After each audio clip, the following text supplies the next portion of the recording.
Hey, welcome! Razer finally did it. They released a smaller Deathadder, the V3 Hyperspeed.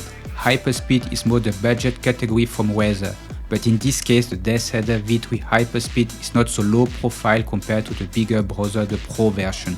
I think the big bro should be a bit scared of his little brother because this Deathadder V3 Hyperspeed has some big advantage. But before we dive into this more in details, let's check what is in the box. The box is more in the minimalist category of the Hyperspeed series, so very straightforward without too much stuff. So you will find the mouse in black, a PVC cable to recharge the mouse, unless the Viper V3 Hyperspeed, this one is not powered by a battery cell, which is a great news.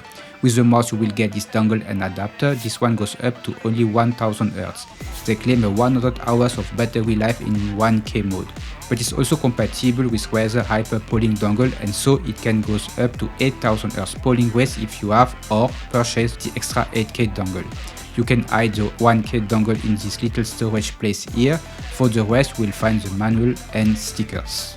Now let's check exactly the specification and try to understand if the term hyperspeed is justified or not. First, the sensor is a Focus X26K, so it goes up to only 26,000 dpi compared to Razer's last flagship sensor, the Focus Pro 35K, which is in the Viper V3 Pro. I will say it's not that huge of difference. I personally don't feel any difference, but on the paper there is a difference, and this is probably one of the reasons they don't call it Pro. Because for the rest, the Deathadder V3 Hyperspeed has Pro specification, handles up to 8000 Hz polling rates with the extra dongle, has a weight of only 53 grams on my copy, which is lighter than the Deathadder V3 Pro and Deathadder 8K wired. And it also comes with the Razer optical Gen 3 switches. So let's do a quick sound and quality check.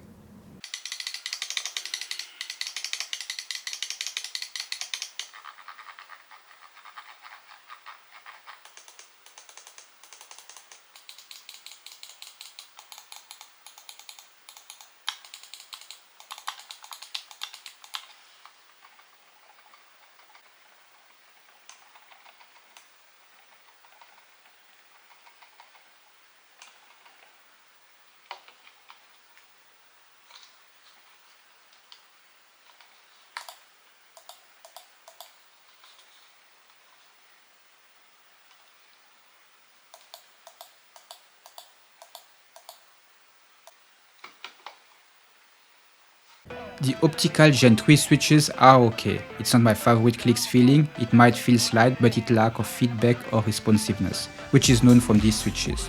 But it's probably fine for most of you. It has no pre-travel and just a bit of post-travel. The clicks are well implemented with almost no side play. Scroll wheel is great, I like it. Responsive with good defined incrementation. Side buttons are okay, the placement is fine, they have almost no post-travel or pre-travel, and they are well implemented. Regarding the build quality, I have two complaints. First, as you probably heard in the sound test, something is loose inside around the scroll wheel. But this is not a problem while using the mouse in a normal way. The second issue, even if it's a solid construction, it flexes just a bit in this area, and this is enough to activate the rear side button. This can be annoying if you grip hard your mouse with your thumb here. Probably people with big hands using kind of a fingertip grip can have these issues. I personally cannot imagine that this happens in games, but just for your information, my copy has these possibilities. Regarding the surface, it feels to have the same coating as the Viper V3 Hyperspeed and Deathadder V3 wired. So a surface providing good grip, a bit slippery too, but mostly a fingerprint magnet. A greater improvement in my opinion for a Hyperspeed version is the skates. It has now larger PTFE skates. They also improved the bottom shell design. Now the sharp edges are gone around the skates compared to the Deathadder V3 Pro. Something they already improved with the Viper V3 Pro. The quality of the skates is, as known from Razer, very good out of the box.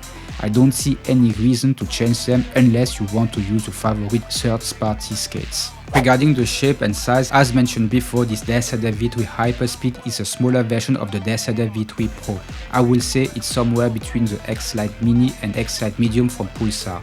It's kind of a downside of the Deathadder V3 Pro, maybe a bit flatter at the top hump.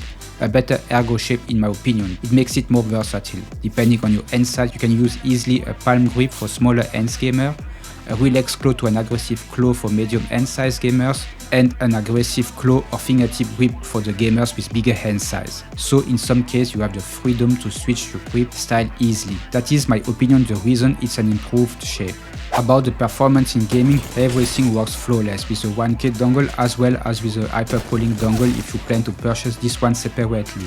The mouse feels responsive. The shape is comfortable after longer gaming session. It started a bit to be slippery when my hands get wet now with higher temperature. But for the rest it's a great gaming mouse which has its place also in competitive games.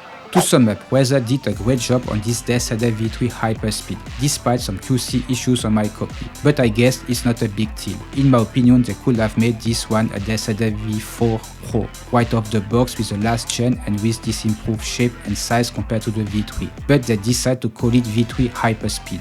The next step could be a Deathadder version 4 Pro with this shape. I mean, if you find the Deathadder V3 Pro great but a bit too large, this Deathadder V3 Hyperspeed is probably exactly what you are waiting for. And the name Hyperspeed is not justified in my opinion. But the price is in the Hyperspeed range for only $100 or 120 euros. And so this is a big surprise this year. So that is for today's video. I really hope you enjoyed my review. If so, you can drop a like and you can also sub to my channel to check my upcoming reviews. If you want more infos, you can also follow me on X, where I post some news and what is coming next. Thank you so much for watching, and as always, see you next time. Bye bye.